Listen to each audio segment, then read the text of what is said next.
kyk op na die berge. Waar sal daar vir my hulp vandaan kom? My hulp kom van die God wat hemel en aarde geskape het en wat trou bly tot in ewigheid.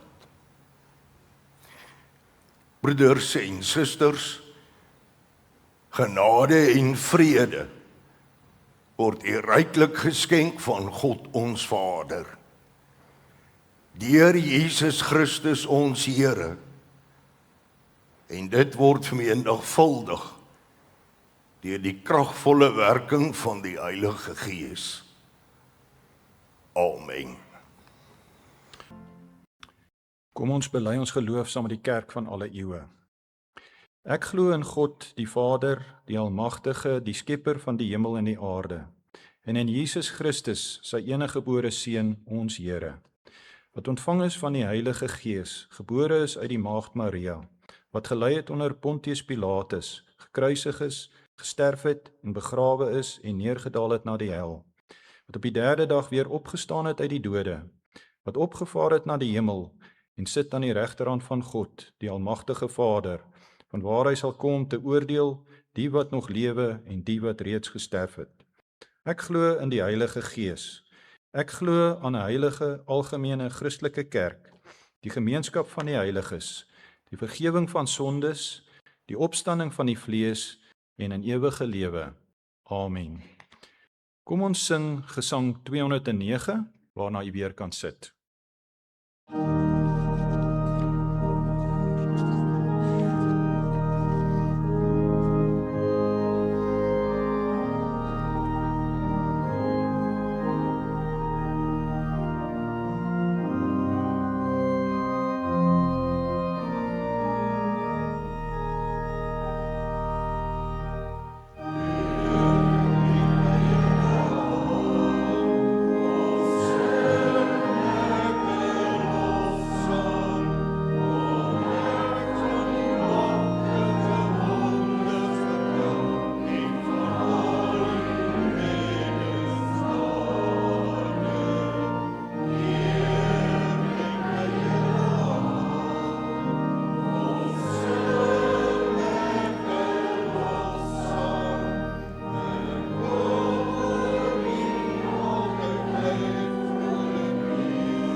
Die wet dien vir ons as die reël van ons dankbare lewe voor God. Kom ons luister sorgvuldig na die wet.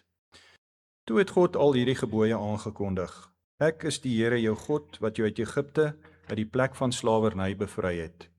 Jy mag naas my geen ander gode hê nie. Jy mag nie vir jou 'n beeld of enige afbeelding maak van wat in die hemel daarbo, of op die aarde hieronder, of in die water onder die aarde is nie. Jy mag hulle nie vereer of dien nie, want ek, die Here jou God, eis onverdeelde trou aan my. Ek reken die kinders die sondes van hulle vaders toe, selfs tot in die 3de en 4de geslag van die wat my haat, maar ek betoon my liefde tot aan die 1000ste geslag van die wat my liefhet en my gebooie gehoorsaam. Jy mag die naam van die Here jou God nie misbruik nie, want die Here sal die een wat sy naam misbruik, nie ongestraf laat bly nie. Sorg dat jy die Sabbatdag heilig hou. 6 dae moet jy werk en alles doen wat jy moet, maar die 7de dag is die Sabbat van die Here jou God. Dan mag jy geen werk doen nie, nie jy of jou seun of jou dogter, of die man of vrou wat vir jou werk, of enige dier van jou of die vreemdeling by jou nie. Die Here het in 6 dae die hemel en alles daarin gemaak, die aarde en alles daarop, die see en alles daarin. Op die 7de dag het hy gerus, en daarom het die Here dit as 'n gereelde rusdag geheilig. Eer jou vader en jou moeder, dan sal jy lank bly woon in die land wat die Here vir jou God vir jou gee. Jy mag nie moord pleeg nie. Jy mag nie egbreek pleeg nie. Jy mag nie steel nie. Jy mag nie vals getuienis teen 'n ander gee nie. Jy mag nie iemand anders se huis begeer nie. Jy mag nie sy vrou begeer nie, ook nie 'n slaaf of slavin, 'n bees of 'n donkie, of enigiets anders wat aan hom behoort nie. Kom ons sing Gesang 273, vers 1 en 4.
Gemeente van ons Here Jesus Christus.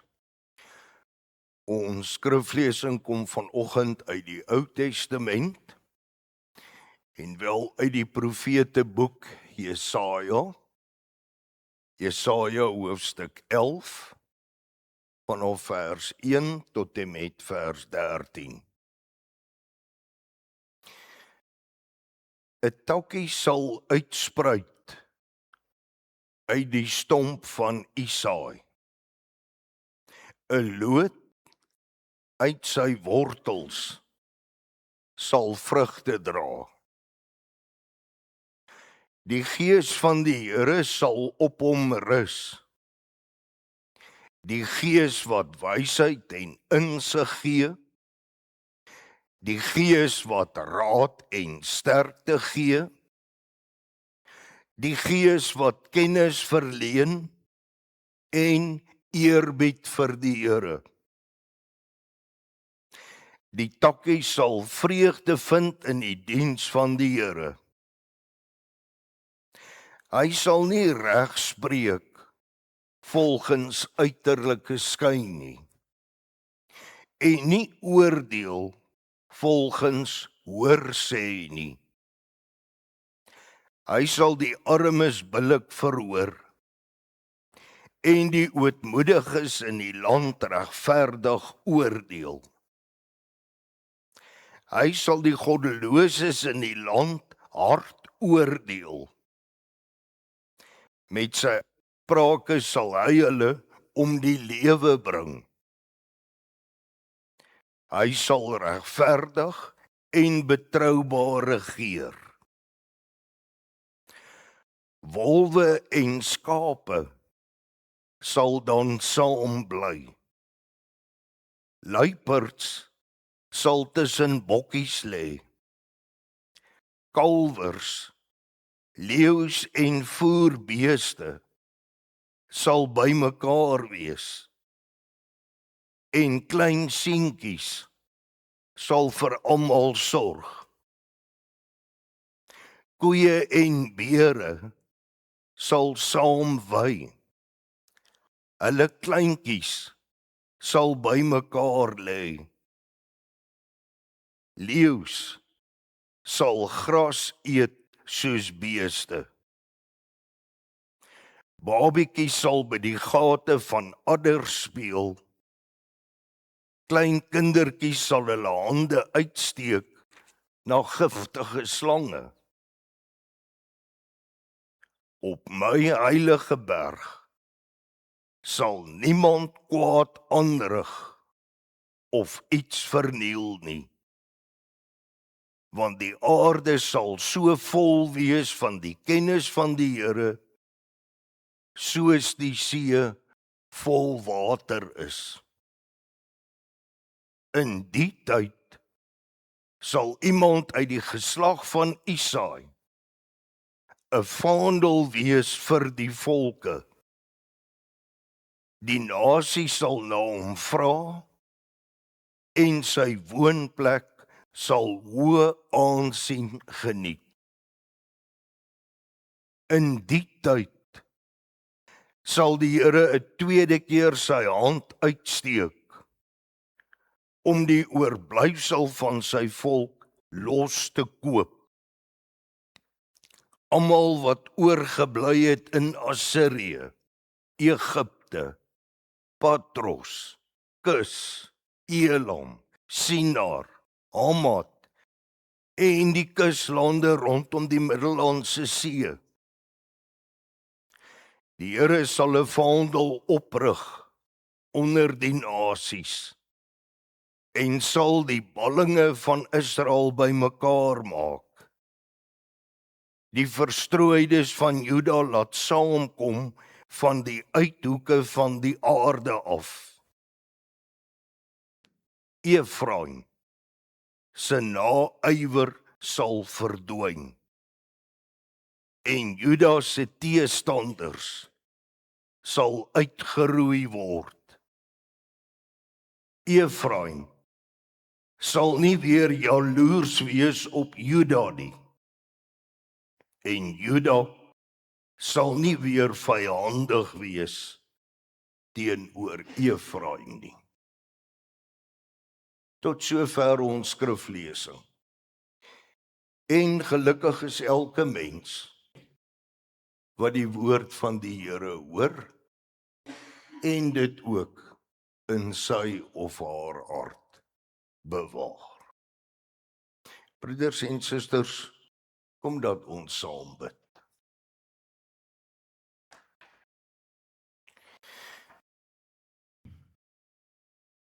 Ons Vader in die hemel,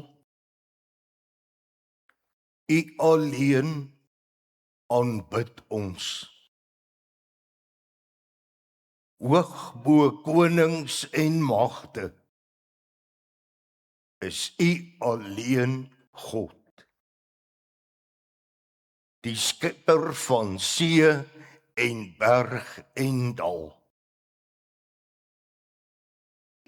U laat die jaar getuie oor ons kom. U beskik oor sonskyn, reën en droogte. En niks in die ganse heelal kan aan U teenwoordigheid ontkom nie. Here ons God, ons weet en ons bely dat ons nie vanuit onsself kan leef nie. U skenk aan ons die lewe. En ons bely dat ons die lewe wat U skenk nie eers self in stand kan hou nie. Ons dink aards en ons redeneer aards. En wanneer ons dan aards ook dink, dat ons vir onsself mooi lewenshuise bou, dan word ons teleurgestel deur die mot en roes wat alles hier om ons aftakel. Ons bely saam met die psalmdigter dat as U nie ons huis bou nie, sal dit ten gronde gaan. Wil U tog vandag weer besluit om ons nie aan onsself oor te gee nie. Kersten tog ons hart en hande met U woord en maak ons skoon en rein. Bou U tog self vir U Gees 'n tuiste in ons onaansienlike harte en maak van ons harte iets ver bo as die lewenshuise waaraan ons bou. En laat ons dan bid om ons daaglikse brood uit U hand. Want alleen brood uit U hand kan ware lewenskrag skenk, wat ons deur hierdie lewe dra en dit met ons ten spyte van alles goed laat gaan. Spreek tog, Here, U dienskneg en U diensmaag luister. Net om Christus ontwil. Amen.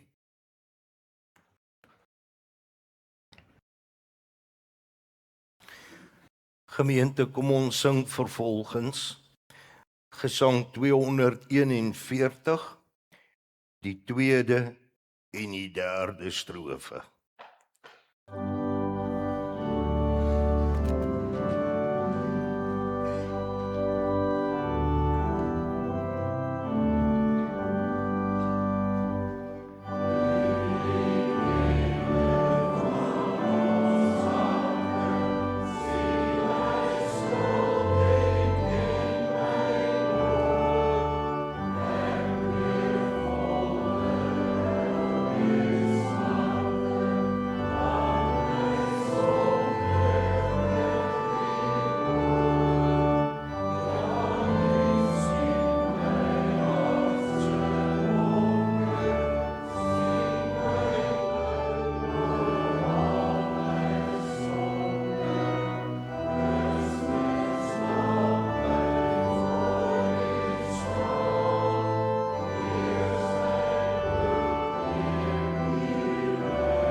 Hoe sou hierdie wêreld gelyk het as almal gelowiges sou wees soos ons dit is? As almal gelowiges sou wees, soos ek dit is. Spontaan sou ons wou antwoord, ag, hoe wonderlik. Maar miskien moet ons net baie mooi dink voor ons dit sê. Het ek nie ook al gesê dat ek sal vergewe, maar dat ek nie gaan vergeet nie? Staan ek as iemand bekend wat gehoorsaam aan die Here elke keer die ander wang draai? Bid ek voortdurend vir my vyande? Is ek die persoon wat, as ek hoor van kinderstories oor ander, dit loop en nek omdraai? Is ek daarop ingestel om eers die balk uit my eie oog te verwyder, voordat ek met 'n vergrootglas na die splinter in my naaste se oog soek? Miskien lyk hierdie wêreld soos wat hy lyk, omdat die ander mense inderdaad net sulke gelowiges is, soos wat ek dit is.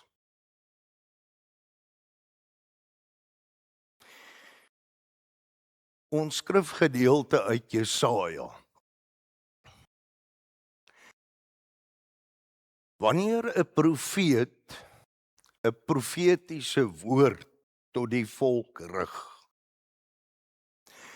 dan praat hy in die eerste plek met die volk binne die situasie waarin hulle bevind. En so geld dit eintlik vir elke boek, elke brief, elke psalm wat in die Bybel geskryf is. Dit is in die eerste plek vir sekere mense binne 'n sekere omstandighede bedoel.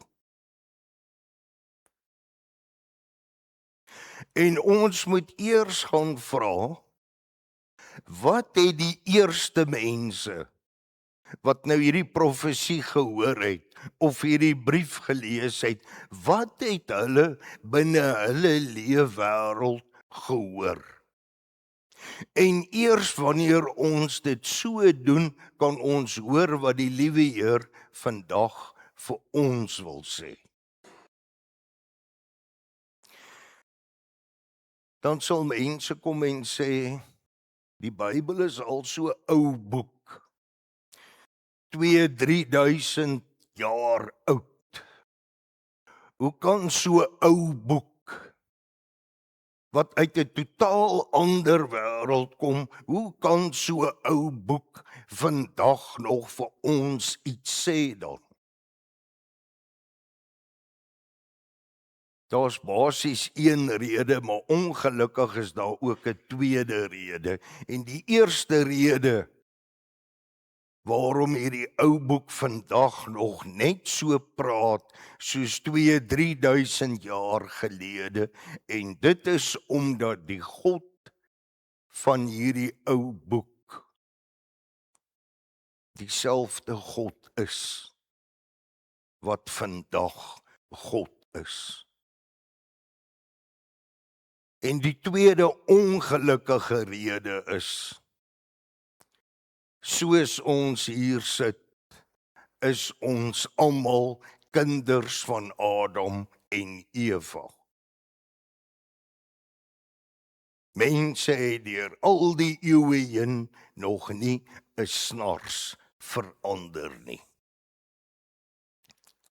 Die sinne in ons skrifgedeelte wat die aandag trek, is byvoorbeeld, wolwe en skape sal dan saam bly, profeteer die profeet.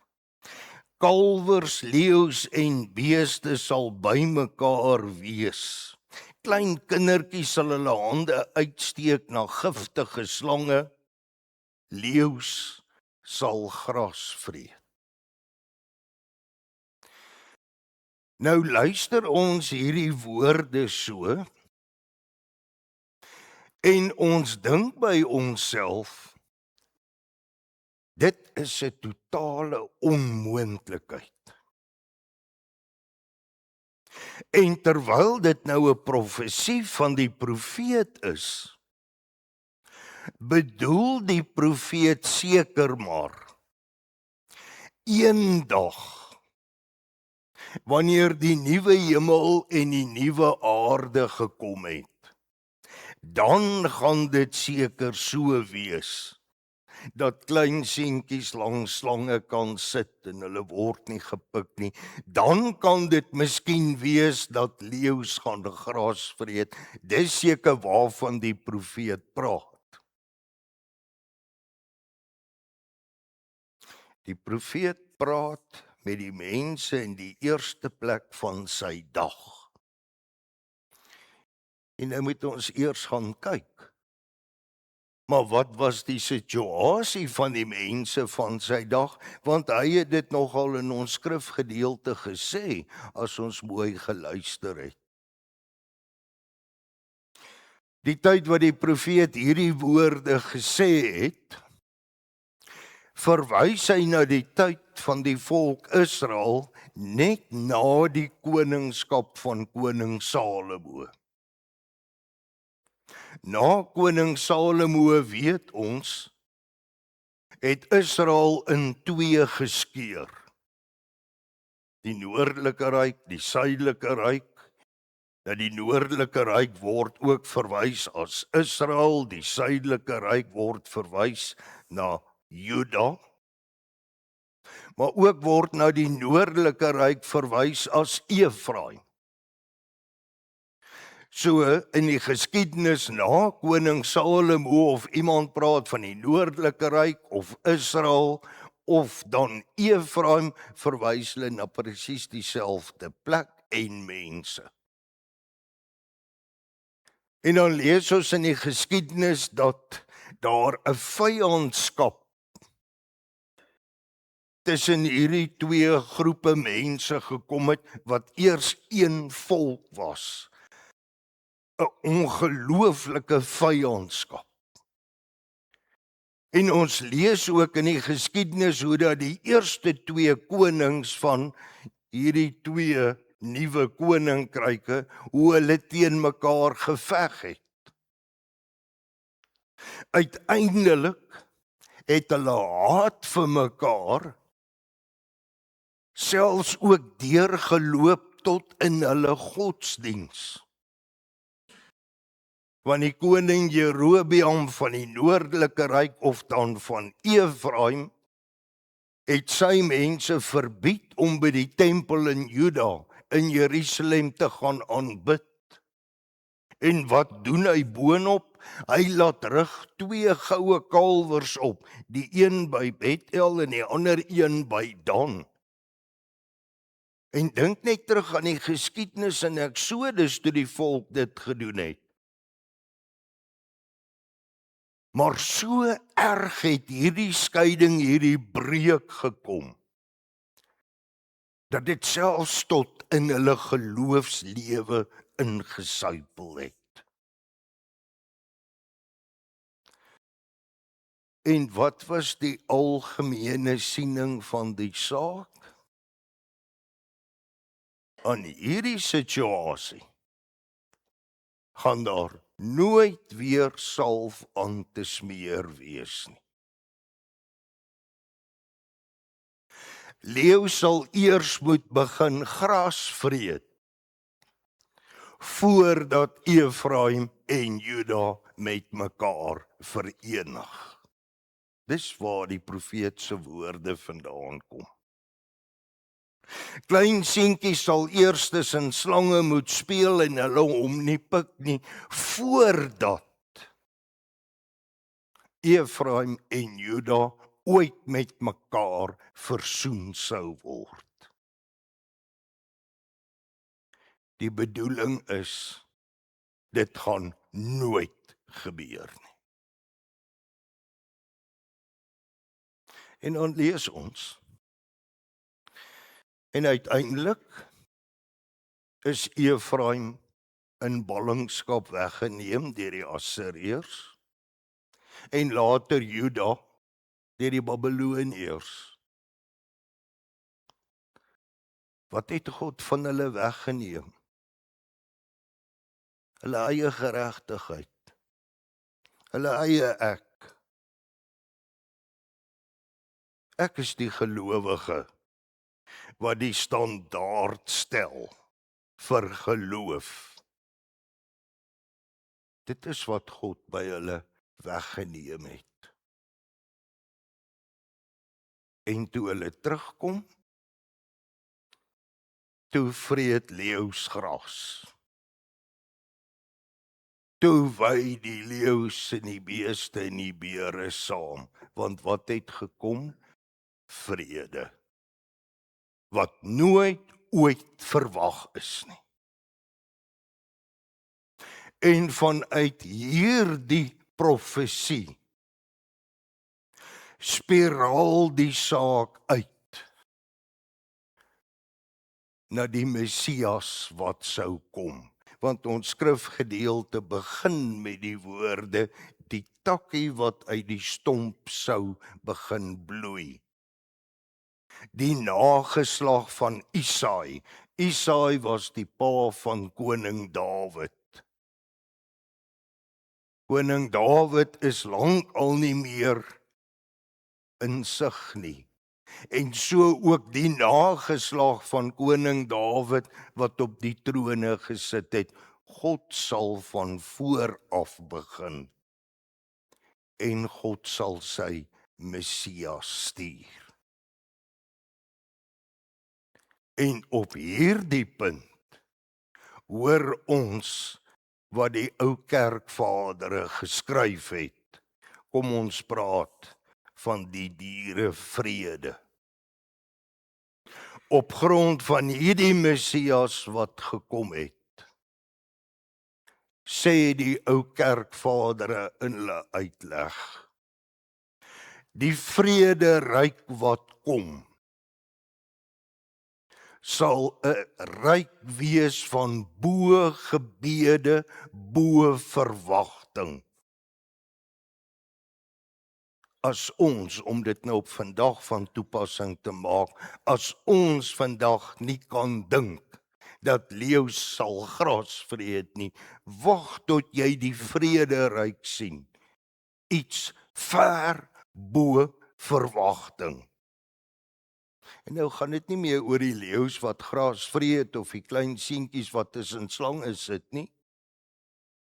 Dit gaan oor hierdie totaal ongelooflike wat op pad is, wat ons vandag nie eers kan bedink nie.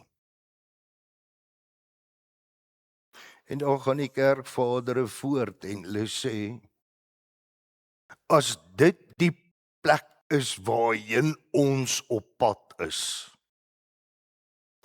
of die ryk wat op pad is na ons toe, dan behoort daar tussen ons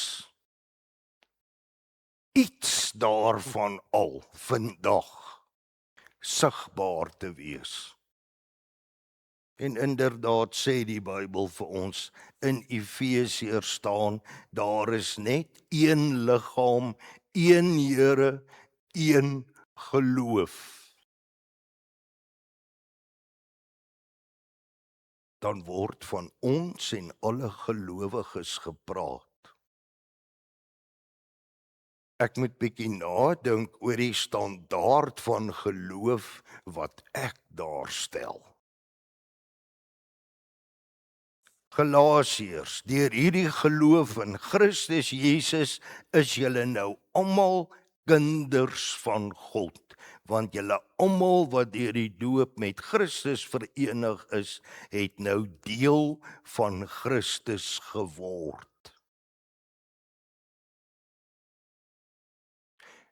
Ek wat dink, ek is hierdie absolute standaard gelowige.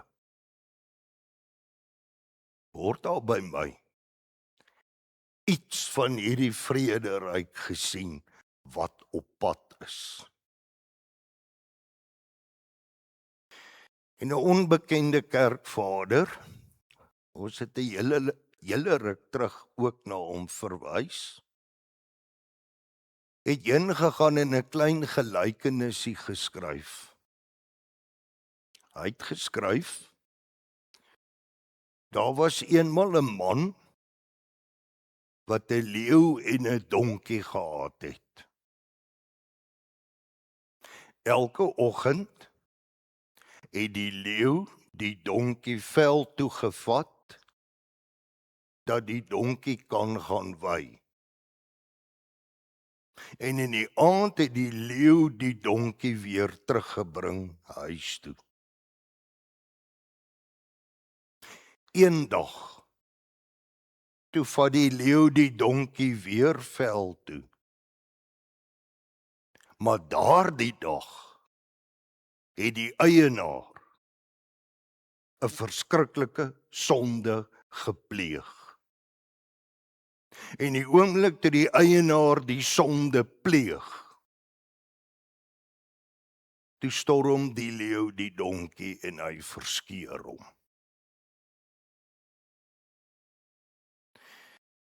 Ek wat hierdie voorbeeldige standaard gelowige is, hoe lyk dit agter my? 'n Slagveld, om nou maar die ou kerkvader se gelykenis te gebruik, 'n slagveld van verskeurde donkies. Broeders en susters, die kerk dink nie verniet vir 7 weke lank oor die lyding, sterwe van Jesus Christus nie. In hierdie tyd word juis vir my en u gevra, wat maak ek by die kruis? Slaan ek spykers in? Of, soos die ou vertaling sê, slaan ek op my bors?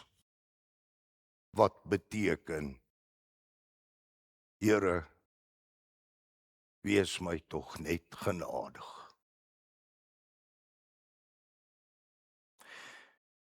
Mag die Gees tog die vrede wat Christus gebring het, ons harte en ons hande kersten, en dat ons vandag al in geloof iets van die vrederyk kan smaak. Amen.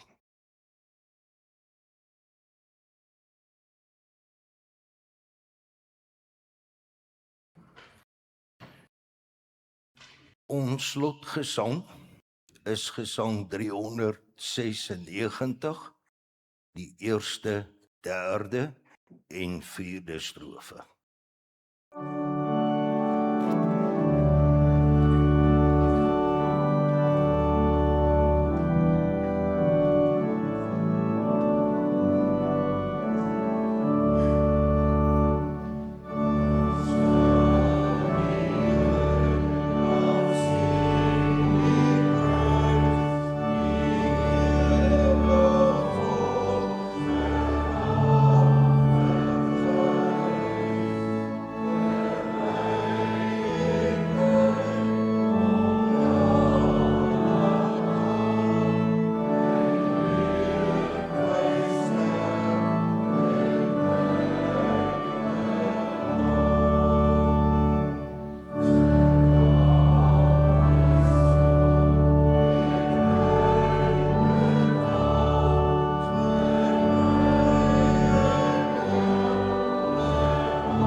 ontvang die seën van die Here en gaan in vrede.